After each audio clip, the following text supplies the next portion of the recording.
Good evening, USA, and good morning, Asia. I'm Chris Tang. Welcome to the Wilbur Wu Greater China Business Series, co-hosted by the UCLA Center for Global Management and the Asia Pacific Economic Cooperation Studies Center at the Hong Kong University. Before I begin, let me say a few words about the vision of Wilbur Wu, whose generation gifts has made today's event possible. Wilbur was born in 1916 in the Guangdong province of China. Then he received his bachelor degree in business administration from UCLA in 1942.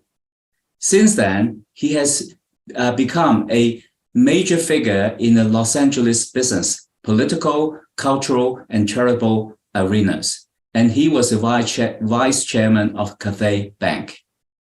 As a way to express the gratitude for the training that he had received at UCLA, Wilbur and his wife, Beth, endowed the Wilbur K. Wu Greater China Business Speaker Series 20 years ago. Today, Wilbur Wu's legacy lives on. His vision and his family's goal for this series was, and still is, to facilitate dialogue, promote understanding, and strengthen the importance of between the Greater China and the United States. On behalf of UCLA, I thank Wilbur Wu and his family for their generous support. Now let me begin today's event. As the faculty director of the Center for Global Management, it is a privilege for me to co-moderate today's event with Professor Heiwai Tang of the Hong Kong University. Today's event is also co-sponsored by the Greater China Business Association and Chinese Students Association at UCLA. Also, this event is supported by UCLA Asia Pacific Center and the Cathay Bank. We thank our sponsors and supporting organizations. Over the next hour, we shall discuss with Marjorie Yang, the chairwoman of Esquel Group, about various innovation issues at the firm that were seen in the beautiful video earlier. We're going to learn from her regarding her leadership in leading her firm to transform its operations to support environmental sustainability and social responsibility in China and beyond. These issues are in the core of the current ESG movement, climate change, and gender equity. Before we introduce our distinguished guests, Marjorie Yang, let me first introduce Heiwai Tang because he will be doing the honor to introduce Marjorie. Heiwai has many titles and accomplishments. In view of time, let me just mention just a few. He is the Victor and William Fong Professor in Economics. Also, he is the director of the Asia Global Institute at the University of Hong Kong. Heiwai has published extensively in leading journals, such as the American Economic Review. His research and opinions has been covered by BBC, Bloomberg, China Daily, New York Times, Al Jazeera, etc., etc. Heiwai holds a PhD in economics from MIT. More importantly, he received his Bachelor of Science in Mathematics from UCLA. Heiwai, thank you for co-moderating this session with me, and I'm now turning it over to you. Thank you very much, Chris, for the kind introduction, and good morning to people in Asia, and good afternoon to people in North America. It's really my great honor to introduce Marjorie and co-moderate this event with Chris. As a proud alumnus of UCLA, where I spent my wonderful 3 years studying math, I convinced myself that I'm not smart enough to get a PhD in math, and something that is close to math but have real-world implication will be economics, and therefore I went to MIT to study economics, and I realized that there are a lot of smart people studying econ at MIT too. So I could not escape the fact that I'm competing with true talents around the world. But let me introduce Marjorie, who I have met many years ago at MIT. She probably forgot because there were like 1,000 people in the stadium listening to her around 15 years ago when she came to MIT, where she studied as well and gave a talk about her company and about the global economy. Margie is the chairman of Esquel Group since 1995. Esquel is actually the largest producer of woven shirt. Just of last year, it produced around 100 million shirts. So the chance that you're wearing a shirt right now is probably produced by her company. She's a strong believer in sustainable development and environmental conservation. She's a member of the high-level steering committee of UN Global Compact Action Platform on Sustainable Infrastructure for the Belt and Road Initiative to accelerate the SDGs. And she's also a member of the Advisory Council of China Council for International Cooperation on Environment and Development. She's appointed representative of Hong Kong to APEC Business Advisory Council.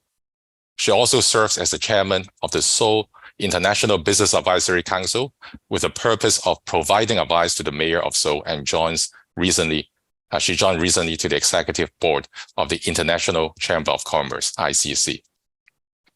On top of all this, she's a dedicated person to promote education and innovative technologies. She's a co-chairman of the advisory board of computer science and artificial intelligence lab at MIT.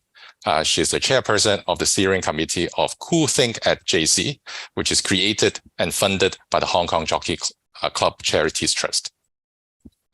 In addition to all this, when she still has time, which is amazing, she serves as a member of various advisory boards of global universities, including Harvard Business School, MIT Sloan, Tsinghua University School of Economics and Management, Hong Kong U Innovation Academy, of the Faculty of Engineering, as well as Guilin Tourism University. Okay, so I can go on and on.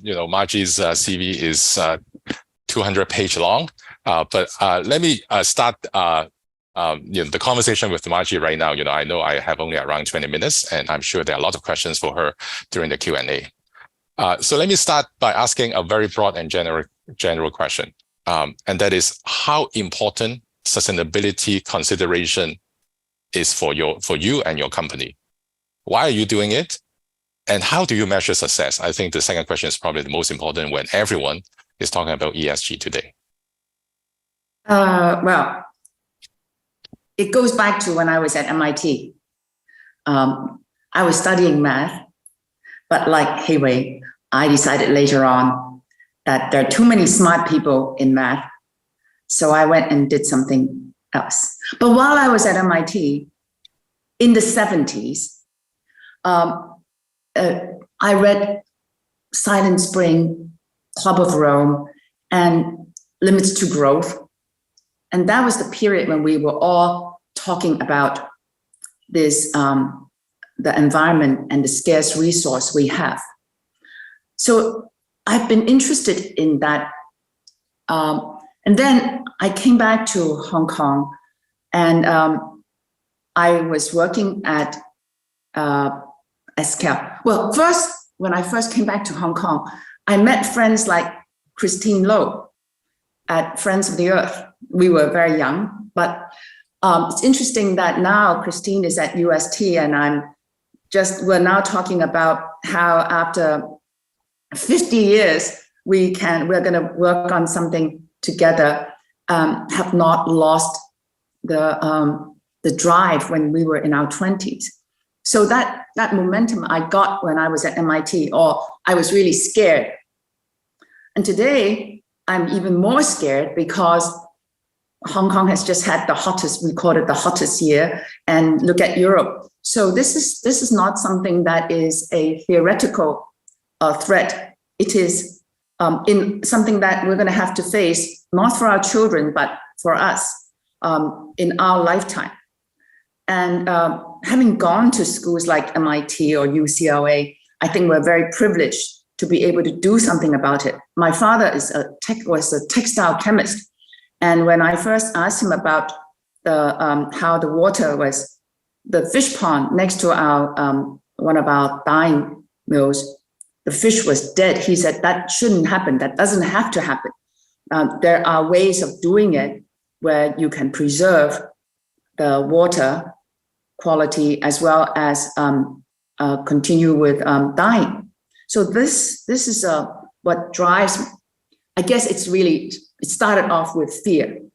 And then the power from being educated. I think going to school, a good school, gives us the confidence that we can do something and change and not have to face the disaster. Long answer to your question. Yeah. I don't know if I answered it. I guess for a lot of our audience, the second question would be interesting and useful too. How do you measure success? Everyone is talking about, well, let's do something about ESG. Maybe, regulators encourage us to do it, or maybe I just want to do it because, this is good for business, good for, profitability, good for keeping talents in the company. So how do you measure success? You invest so much in upgrading your factories around the world to make sure that they are green, to make sure that the workers are happy. But at the end of the day, when you go to bed at night, how do you know that you have been doing the right thing in terms of sustainability? I think from time to time, we change the KPIs. Right now, our major KPI is our net zero pledge, that we have publicly stated that we're going to achieve net zero greenhouse emission by 2050 and cut half the emission by half by 2035. That gives us something, a KPI that we can quantify or try to quantify. Even that is a challenge. To quantify that is a challenge. But we are giving ourselves as a group a measurable target, and then we go towards that. Now, you say, is that too narrow? Well, we do have broader initiatives and measurements. And for example, Integral, this is our sustainable development garden that we showed you a slide of. And that from there, what we want to do is to share our management philosophy with all our own people as well as others. So we want to, we're now starting offsites for other companies or executive training program, etc., to share and enhance. Now, so that is a specific investment, and that's quite a significant investment. So we get attention from our own people. There are then smaller specific KPIs that we work on. For example, Dining 2.0 is one of our major initiatives on this, started with at Integral and now being spread around our company, which focuses on climate by trying to reduce food waste. We figured out that there's about 7 or 8% food waste at present in our canteen. If we can reduce that to just within 5%. Now you can reduce 2% of food waste of all factories, and in fact, all institutional canteens. That's a huge impact on food supply. Secondly, if we can raise the quality of health of our people through a better diet, that should enhance their productivity. So these are specific but smaller goals. So we do have, now you probably are saying, how come you're not using outside standards? Well, we do. Sometimes when in the past, we've had customers, different customers may have different standards that they want us to adhere to. We are also very interested. One of the topics that I've been talking to Christine Low about is ESG standards. ESG standards for public companies that are all going to have to comply to. We need to be very careful that there's no bias in the way these standards are set. And there should be engagement by academic institutions like yours and Chris, and also corporates to make sure not just comply, but also study and look at biases, because different culture or different environment have to be contributing, but we need to engage in that discussion early on, because otherwise there's a lot of waste. For example, I'll give you an example of some of the environmental laws. We've had to really engage with government to try to convince them that this particular regulation is not applicable. And if you apply dust was established for chemical plants. And then when they took the standards to spinning mills, it was an overkill. But for us, we just pay the money and comply. But that implies a wasted capital on doing something that is an overkill. And so that's something that I think we should also engage in and discuss. So I find the ESG movement very interesting, but it's not something that we just blindly and comply. This is a very good point, which is related to my next question, right? Like everyone, including government officials, are talking about ESGs today. There's a big movement in the financial sector to sort of finance everything green, right? There are green bonds, there are green projects, banks, have to issue loans to support green projects and companies that declare or disclose that they have something green. Do you think there's this sort of overexcitement? Because, I also have heard that, there may be some sort of greenwashing going on around the world, right? Companies have to do something to appear to be green, but at the end of the day, how do we know that, we are not overdoing it? And how do we know that, those investment and engagement are truly contributing positively to the world so that we are achieving eventually net zero? Yes, and be very careful in the process that we don't kill particularly small SMEs and also or drive them to doing something that is illegal or whitewashing. I think that's very easy. We are I was very privileged to have worked with Chen Jining when he was at Ministry of Environment. He has a PhD in environmental science from Imperial College, so he really knows his stuff. And it was wonderful to have somebody like that in a position where we can go and appeal and say, the water standard that you just issued, wonderful. I mean, we're all for water standards, but there is something here that doesn't make sense. He immediately sent a team of experts to Gaoming, where I'm presently at. And we had 2 days of conference where it really talked very openly. This is very important that industry will collaborate. Too often, industry is just fighting government. I think industry needs to be collaborating with government and be open about what can be done, what cannot be done. And it was wonderful to hear from him. He said, I'm glad that you are open and honest with me, because if you can't do it, and if we force it, that would just kill a lot of the other smaller guys. And I think this is the kind of engagement, and we hope to engage government and also multinational institutions so that we can all have an unbiased discussion, open and based on really the science. It is very important. It's very dangerous to have ESG standards that are not debated. And then I think financial institutions have to be very careful, because a lot of these standards are general for all industries. Now, even in the textile industry, if you talk about like standard amount of water for dyeing, I mean, it's very different for piece dyeing versus yarn dyeing. Now, you have to get very close to the industry before these standards can be set up. And so I believe that we should have standards, because we believe that what you cannot measure, you cannot manage. Wonderful. But then when you set up the standards and you're setting up dubious standards, there is a lot of waste. we're creating waste. And the whole environmental climate drive is about reduction of waste.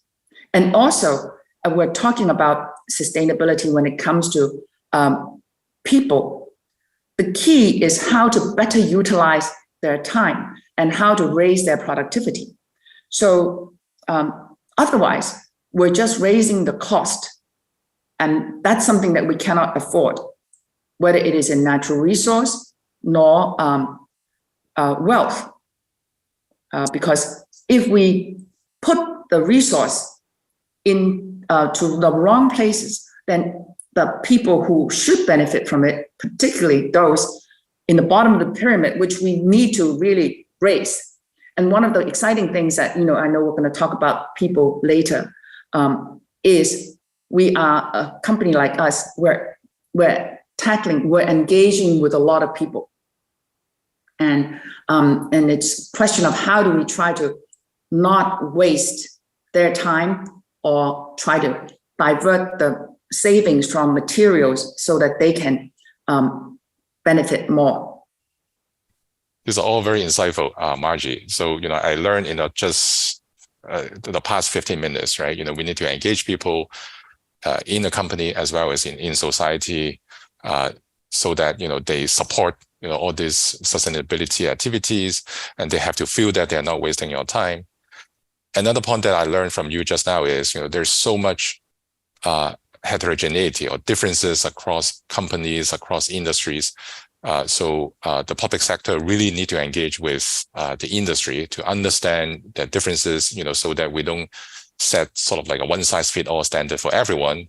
The companies are not losing their resources and their profitability just to do something that may not be eventually helpful for the environment. So I have used up my time, at least for now. Let me turn to Chris and see what kind of questions he has for you on the S and G. Thank you, Heiwai, thank you. And Marjorie, thank you for joining us today. Now, Heiwai has been focusing more on the environmental issues. So now let me switch our attention to the social issues, the S pillar. Now, watching the video of the integral engraving is fantastic. But then, it's also raising interesting questions. Why do you even own the factory?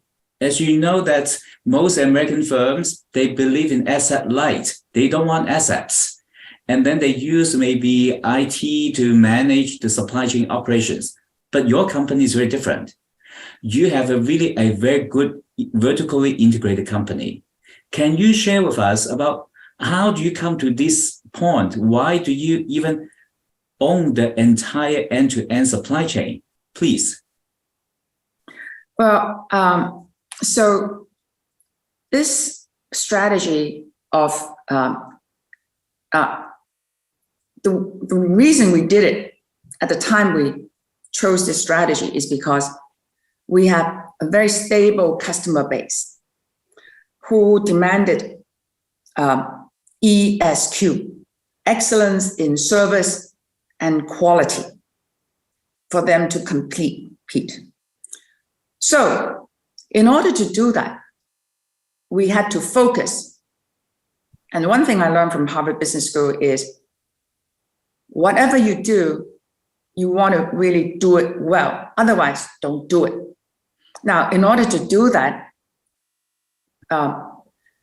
we did not intend to do so much in-house, but we started off as a cut and sew factory. But then we realized that the Japanese at that time was getting out of the fabric market. So either we get into the game ourselves or have to rely on a more expensive source, which is the European fabric, which our customers couldn't afford, or reduce in quality.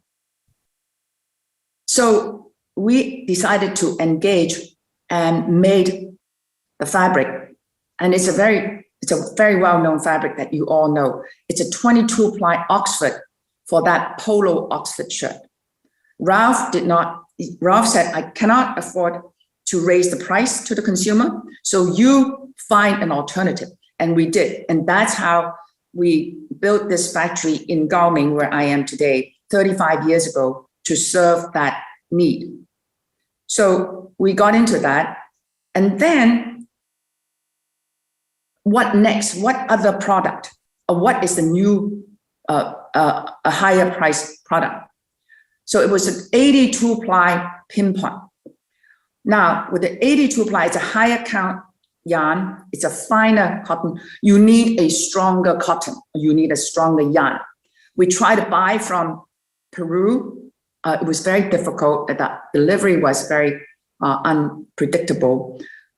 Egyptian cotton, Egyptian yarn was very scarce at that time. So we found out the Japanese were buying from Xinjiang. So we went to Xinjiang, where there is the only place in China available for extra long stable cotton. And so we backward integrated into spinning.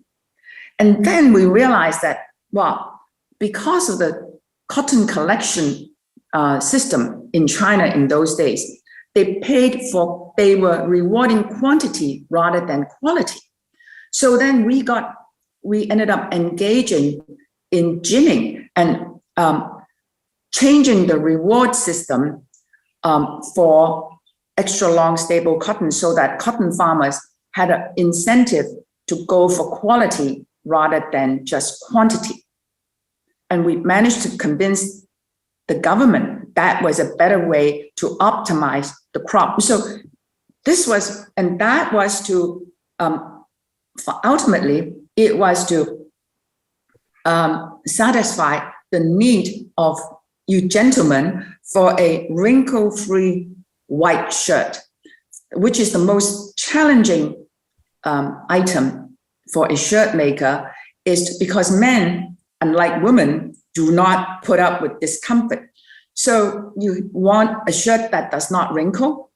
So you don't want a synthetic shirt. You don't want a polyester shirt. You want the comfort of a cotton shirt, but you also want it to stay good looking in the afternoon and not wrinkle. So that was the reason why we needed that extra long stable cotton that can withstand putting up with ammonia to make it wrinkle free. So this was the reason. It was really it's very easy to remember, excellence in service and quality, Esquel. And that's what drove the long supply chain and bring it in-house. But that also allowed us to provide a unique product for our customers. So because it's not readily available. When you buy from the outside, the problem is that there's nothing unique. So when you want something unique, very often you end up doing it in-house. And that then allowed us to see that, we have an opportunity to really innovate. And then later on, we realized that it's very difficult to try to, it was difficult enough, for example, we wanted to limit overtime because we believe that, to comply to local regulations, etc. It's very difficult to get an outsourced factory, because internally we had to do a lot of convincing for our management to believe that, you don't need to do overtime.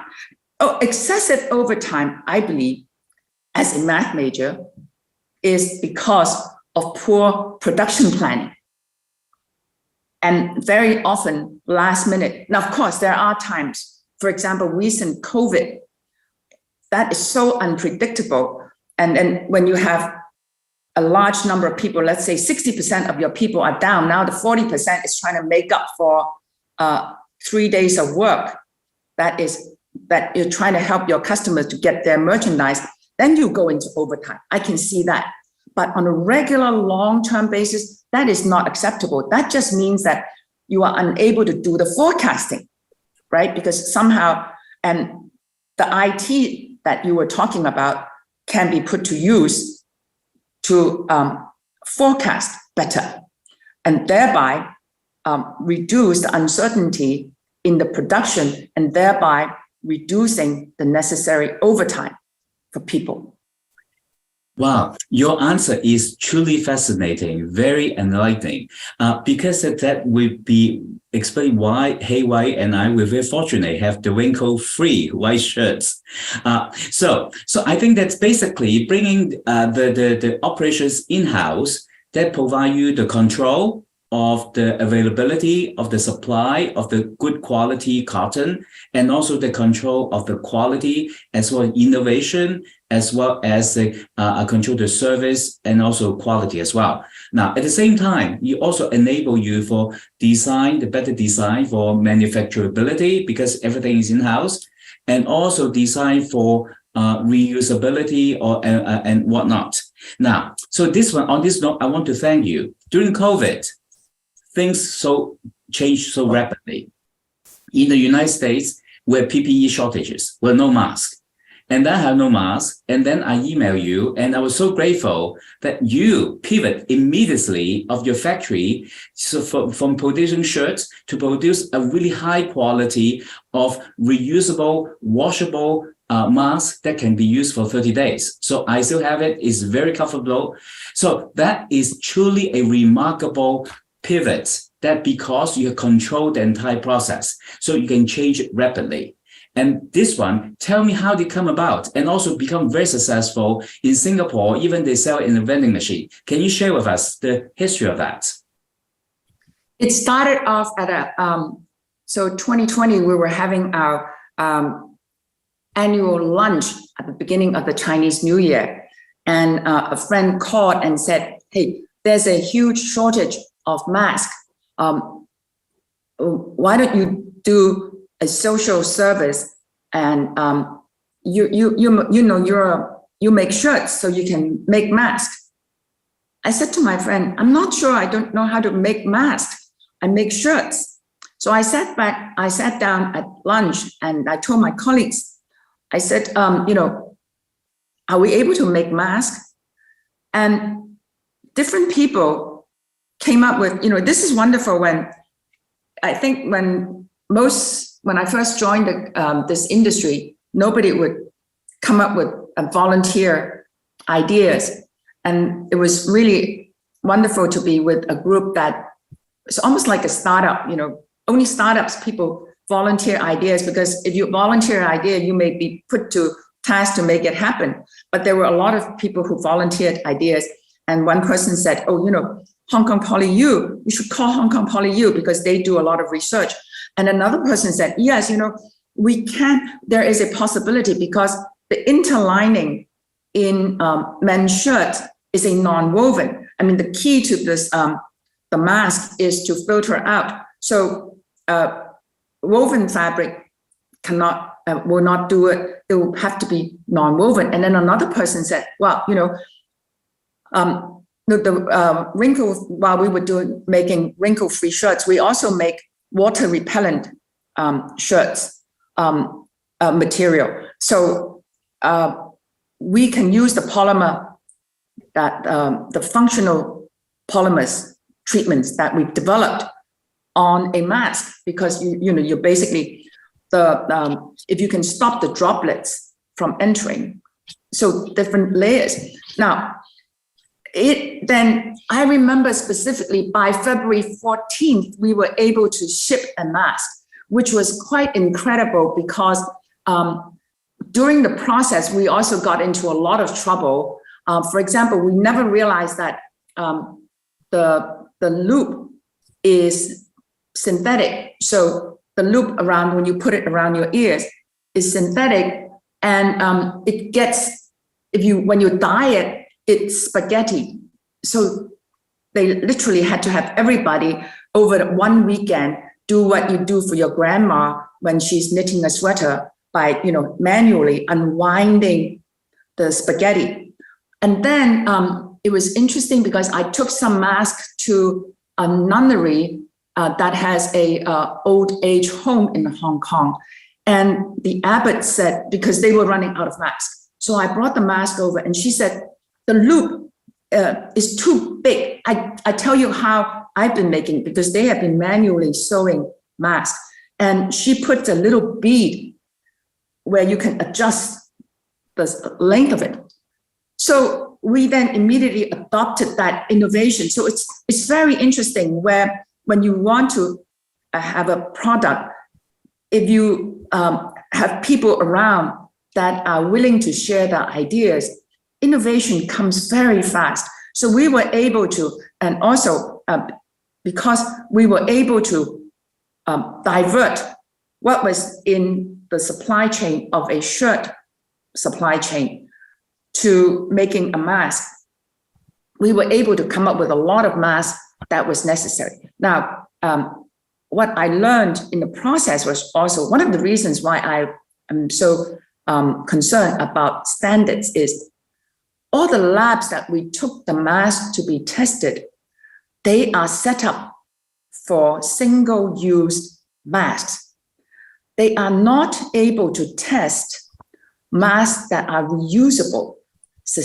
But this is something that, if one of my ambition is one day when we have some time is to set up a lab that will focus on sustainable, reusable, protective gear, because from the pandemic, we see a lot of waste that is creating a different problem. So we need, and I'm sure there will be another pandemic. I think we should set up, I think we can make a reusable, more sustainable protective gear, but we need to also tackle standards that will approve, because if you don't have a test that is testing sustainable, reusable items, they will never get to the market. It's a very interesting lesson for me to learn. This is fascinating, Margie. You're absolutely right. So I think that I have some discussion with the FDA in the United States, because America is trying to bring some of the jobs back home to manufacturing in the US, but then they're not cost competitive. So the unique features could be reusable PPEs, but then the question is now they don't have a standard for that. So in the case, which comes first? So I think we can discuss this offline. Now, yes, this one leads to the other issues. As you know, right now, in terms of the situation between the tension between United States and China and Europe and China's whatnot. So a lot of companies are thinking about the China plus one model. So in the case to diversify so that they can use another location to do business with US and Europe. Would that make sense for a company like Esquel, such as maybe a location like Turkey for the European market? What do you think? Actually, way before this geopolitical challenge, don't forget, there were quota. And that's when we went overseas. So we were never just focusing on China. We've always had a geographical spread of our operations. In fact, Turkey is very interesting. We at one point looked at that or partnering with a factory there. But today, of course, due to COVID, by the way, to go back to your first question, I started by telling you that was the strategy we used. So following that is during this period of uncertainty. So today, as we sit in 2023, I will tell you, I'm moving away from that to a strategy that is more agile, but not to the extent of just completely outsourcing, but leveraging on outsourcing, because there's so much uncertainty. So, and we may end up, for example, collaborating with this factory that we were very interested in Turkey. Maybe we started selling automation equipment because we have developed a lot of, for our customers, because there's a lot of very difficult, during our whole development period, we believe in automation. The thinking, not replacing the workers, but enhancing the quality and productivity of work. So we developed a lot of robotics and other processes, equipment that we are now willing to share. So we want to collaborate with factories, and we will sell them equipment that will make them so that we can collaborate together. So, for example, the shirt that you are wearing now will be exactly the same, whether it is produced in Turkey or produced in mainland China. So this is what we're trying to do, but we will still maintain production base. I think this is where the US, when they went offshore, they should have maintained some production onshore so that your own people can continue to do innovation and keep on producing, for example, better ways. And then you can go overseas. And I think this is what I would be looking at today. And so we're now beginning to sell our technology, the way our processes, and also machines, equipment, etc. So that now I'm saying this is a leveraging on outsourcing. Wow, this is really fascinating. Your comments like music to my ears for decades. I always argue that in the United States, they outsource too much without having retaining the capability to innovate. Now, you mentioned about you use robotics, and I also heard from you also use drones and some other technology. Now, in the US, a lot of workers, they're really afraid of technology because they fear that technology will replace them.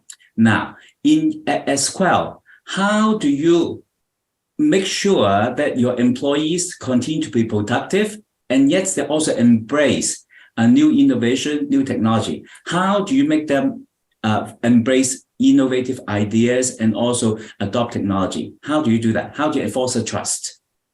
So, I think Heiwai mentioned that I've been involved with CSAIL at MIT, and I've had the benefit of learning from a lot of great teachers, and one of them is Professor Heiwai Tang. Now, Professor Heiwai Tang developed App Inventor for children to learn to write an app, but he kept telling me, he said, it's not about coding, it's not even about embedding computational thinking, it's about empowerment.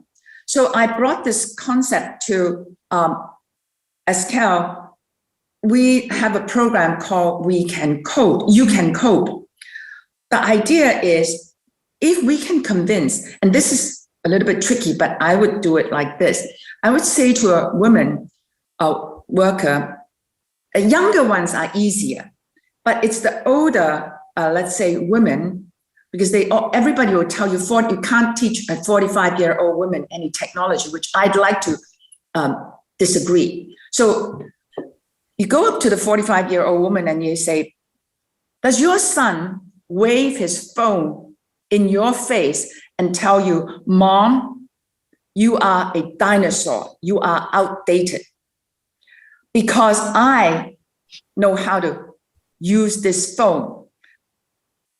Hello, you're the mother, you bought the phone for the kid. Now you're fuming. Okay, now supposing you can go back and say, hey kid, Mom has built an app.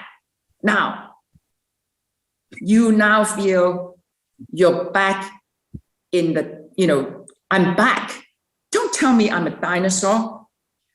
I'm going to eat you. In fact, I'm a dinosaur, I'm going to eat you. So if you can get the women to engage, and App Inventor is something that if you put your heart to it, if you are not afraid, you can learn it. Then once you can get them to cross that hurdle, of course, not everyone will cross that hurdle, but enough, especially young people, young workers, they easily cross that. Then they feel that they are part of the technology era. So when you tell them, we're going to bring in innovation, and of course, the other is to build trust and respect. If they don't trust the company, you're finished. They won't even talk to you about, the sun or the phone. But if you can establish trust and respect, and that is through things like dining, how you always convince people through the way they eat. So if the company is showing that they care about the food that you're taking, that's a very good starting point. And then move on to, say, a coding, where they really cross that hurdle. And then we can bring the company, especially a company like ours, which is, it's the opposite of what one would consider a Google, let's say, or a startup in the Bay Area. So this is a real challenge, but then it also gives us a lot of, having a challenge is really what Esquel is all about, facing new challenges. That's why we're a private company. We can set up challenges and not be subjected to 3 months results. So this is how we do it. Wow, your comment is really inspirational in terms of empowering your employee, encourage them to challenge them, so that there's some champions. You can cultivate some champions, then they will internalize it to convince other people to adopt the new technology as well. This is a really fascinating story. I could ask you questions for the entire day, but in view of time, I'm going to switch over to the floor. We have a lot of questions submitted on the separate app. So I'm going to ask us to pick up some questions to ask you. The first question is from Yannon Collins. The question is, how should we make better ESG related decisions when the standards for measuring ESG is not fully established yet? So like what you said before, the ESG is all over the map, the standards, and it should not be one size fits all, but right now it's still in the flux. So amid all this mess, how should you operate in the ESG environment? Okay, set the standards so that you will pretend you're telling your grandchildren years from now how you ran the company. That's the set of standards that you should be setting for ESG. Okay, so that means forward-looking. Very good. Thank you. Now, the next one is from Benjamin Wu from our school. The question is, how to tackle supply chain challenges caused by geopolitical issues and COVID in these recent years? And what are the actions and the learning you can share with us? Okay, that's a great question. That's something that we discuss a lot. One word, agility. Now, in order to build that agility, what you need to do is go back to trust and respect. Because how do you have agility? It's the ability to move very fast. So you're in a storm. So think about, now it's too late to convince everybody to change directions or to move without having the trust and respect that is built before the storm. So you've got to go back and focus on building trust and respect within your team. So team building through trust and respect, and then agreeing that we're going to move with agility. Because when you make those decisions, you don't have time to come up with the perfect decision. My father used to say, the operation is successful, but the patient died 3 hours ago. This was right after I, came out of business school, especially being a math major. I wanted to, make sure that this is QED, and then I moved. My dad used to say, you don't have time. In fact, that was the big thing, moving from MIT, being a math major, to Harvard Business School. Harvard actually teaches you 3 cases a day. You don't have enough time to get enough information to make the perfect decision. So in a world of agility, this is what you need to go back with. You got to also trust your gut. Have a team of people who work as a team. Be like the Ferrari team that Jean Todt used to. I saw Jean Todt in action. They got in the car. Schumacher's car got bumped by another car before they even started the race. Nobody said a word. Nobody was blaming anybody. They went to fix the spare car. You need to build a team like that. Very good. Thank you. Now, we have another next question coming in. This is from Weston Bakowski, is our AMBER student of class 2024. The question is, how do you balance innovative technologies with the need to retain industry like the old school process knowledge? Perhaps I can paraphrase it. How do you keep the train running and fix the train at the same time? Wonderful question. So I've always challenged. So we have spinning mills that are very expensive. They're, but that's why you saw in at Integral, I bought Mary Oxman's 3D printed sculpture called Silk Pavilion. I can ask my guys and they'll say, oh no, boss, don't worry. This technology is going to be around. And that's why I don't want to argue with my people because they're experts. I'm not a spinning expert.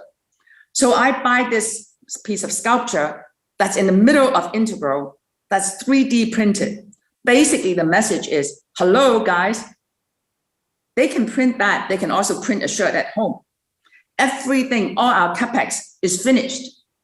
Just keep that in mind. And I mean, I don't want to argue, but it is a possibility. So let's then everybody go back and try and do your own assessment.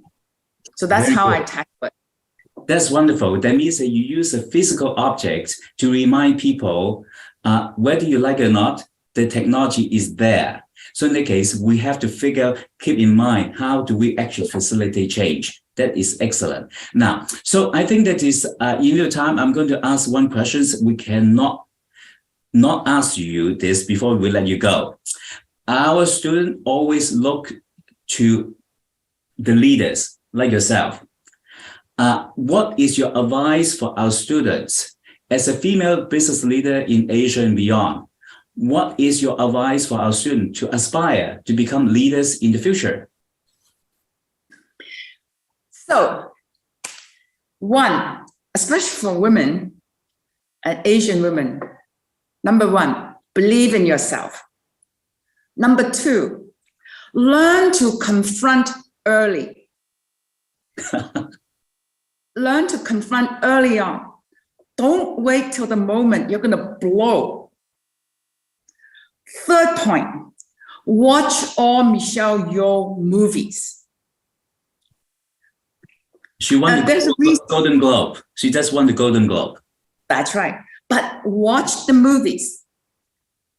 She's the first woman who was in a Jackie Chan movie who kicked butt with Jackie Chan.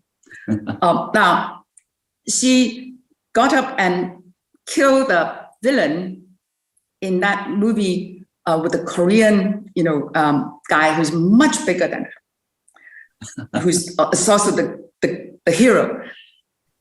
I think women need, it is a generation,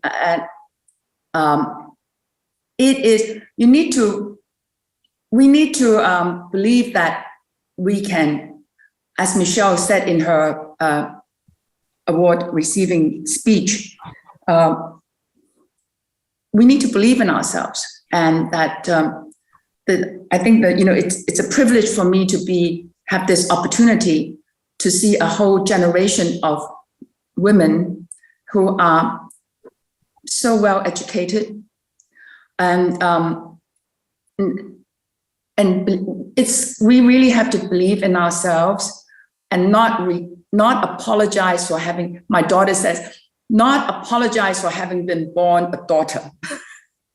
That's the first hurdle you get over, and then the second is keep, watching those movies where the women can fight as well as the boys. So, and also go out and lobby for Michelle for the Oscar. Great. Thank you so much for sharing your advice with us. Your advice is not only targeted for female, it's actually for everybody as well, including myself. I am too old, but now you can say, well, maybe there's still hope. Now, so I think that in your time, I'm going to turn over to Heiwai to see if there are any concluding remarks then before I get back in. Heiwai, Over to you. Chris, like you said, I learned a great deal, and this is like truly impressive, touching, inspiring, insightful session that we just had with Margie. I heard a lot of the keywords that I think can summarize, today's session. So one of the keywords that I heard is empower or empowerment, right? So we need to empower minorities. We need to empower women. We need to empower small companies. We need to empower people who may be suffering because of all sort of biases that exist in the world. The second, which is another word that starts with E, is called engage, right? We need to engage our employees. We need to engage people. We need to engage our stakeholders, and we need to engage government officials to tell them, what the industries need, because a lot of times, they may not understand what's going on in different industries, and they don't understand the concerns of the investors as well as the companies.